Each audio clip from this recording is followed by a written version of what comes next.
ఓ కిష్టయ్య బావా ఏడున్నదే? ఎందుకు బామ్మర్ది రామచంద్రు? ఏం లేదు బావా, చాలా వద్దులు అయింది మనం మనూరి కచ్చేరు కాడ కలవక, అందుకే యాద్ చేసిన. అట్నా? నేను చూత ఆడికే వస్తున్నాయి. సరే బావా, జర జల్దినరా, మళ్ళా బావి కాడ నీకు నాకు పనులుంటాయి కదా. అవు నువ్వు చెప్పింది నిజమేనోయ్. ఓ పిల్లగా, ఈ ముచ్చట ఈడికి ఇడిచిపెట్టు. నన్ను కచ్చేరి కాడికి ఎందుకు పిలుస్తున్నావోయ్ జర చెప్పరాదు. గాముచ్చడటానికే వస్తాన బావా, నిన్న కేంద్రం బడ్జెట్ పెట్టి మన తెలంగాణకు గుండు సున్నా పెట్టిందని మన ముఖ్యమంత్రి రేవంత్ రెడ్డి బాగా బాధపడ్డాడు చూడు, ఆ ముచ్చటే బావా. ఇప్పుడు నరేంద్ర మోడీ గారి ప్రభుత్వము వివక్ష కాదు, కక్షాపూరితంగా తెలంగాణ ప్రజల పట్ల వ్యవహరించింది అని చెప్పి స్పష్టంగా మా ప్రభుత్వం భావిస్తున్నది. ఏపీ పునర్విభజన చట్టంలో భాగంగా ఆంధ్రప్రదేశ్కు రాజధాని నిర్మించడానికి, ఆంధ్రప్రదేశ్కు పోలవరం నిర్మించడానికి, ఆంధ్రప్రదేశ్లో వెనుకబడిన జిల్లాలకు నిధులను కేటాయించడానికి, ఆంధ్రప్రదేశ్కి ఇచ్చే నిధులను ఆంధ్రప్రదేశ్కు ఎందుకు ఇస్తున్నారని మేము అడగడం లేదు. పునర్విభజన చట్టంలో భాగంగా ఆంధ్రప్రదేశ్కు నిధులు ఇచ్చినప్పుడు పునర్విభజన చట్టంలో భాగంగా తెలంగాణకు నిధులు ఇవ్వాలన్న బాధ్యత కేంద్ర ప్రభుత్వానికి లేదా? అదే ఆంధ్రప్రదేశ్ పునర్విభజన చట్టంలో బయ్యారం ఉక్కు కర్మాగారం ఉంది, కాజీపేట రైల్వే కోచ్ ఫ్యాక్టరీ ఉంది.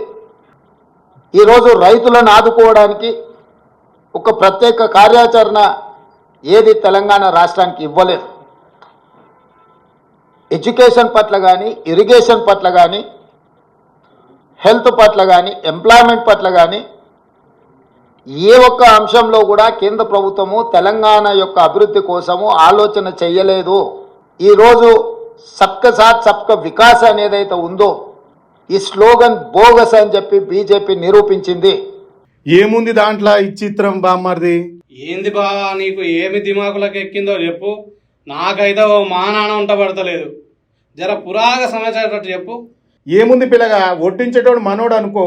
నువ్వు బంతిలో ఏడ కూర్చుంటే ఏంది, అన్ని నీతానికే కదా వస్తాయి, గదిగింతే అంటావా? అవును బా, ఈ శుద్ధి ముచ్చట నాకు సమజైందే. మోదీకి బీహారు ఆంధ్రప్రదేశ్ సోపతి లేకుంటే ప్రభుత్వం కింద మీద అవుతుంది, అందుకే నిర్మలమ్మ నిధుల వాన కురిపించింది కదే. మరి ఏంది పిల్లగా నీ అనుమానం?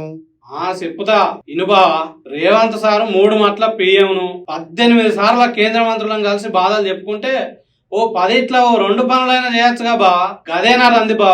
నేను అంత సెవెన పెట్టలేదు బామ్మర్ది. ఏ ఊకో బా నీ ఎకసెకలు. నువ్వు ఇన్న ముచ్చట కొంచెం నాకు ఎరక చేయి బా. రేవంత్ సారు బడ్జెట్ విపక్ష మీద లడాయి చేయాలని చెప్పిండు. అట్నే ఆంధ్రప్రదేశ్ కు నిధులు ఇవ్వడం వద్దనలేదు. మనకు కూడా ఇస్తే ఏమైందని కేంద్రంపై అగ్గిపోసిండు. నాకైతే గది శబాష్ అనే ముచ్చట అనిపించింది బామ్మర్ది. మరి మంచి ముచ్చట కదా బావ అది. ఇప్పుడే రేవంత్ సార్ మీద జనానికి నమ్మకం వస్తుందో. అవు బా, నువ్వు చెప్పిన ముచ్చట నాకైతే భలే నచ్చింది. ఈ ముచ్చట మీద మన ఊరి కచ్చేరికాడ ఊరోళ్ళందరం కలిసి ఓ తీర్మానం చేసి రేవంత్ సార్కు ఇనతి పత్రం పంపుదాం. సరే బా, అట్నే కానిద్దాం. సరే బామ్మర్ది, కూసింత ముచ్చట రా అంటివి చాలా సేపు అయింది, ఇక బాయికాడికి పోవాలి. సరే బా శనార్థి. నీకు సుత బామ్మర్ది. సరే సరే ఇక పోయేత్తా.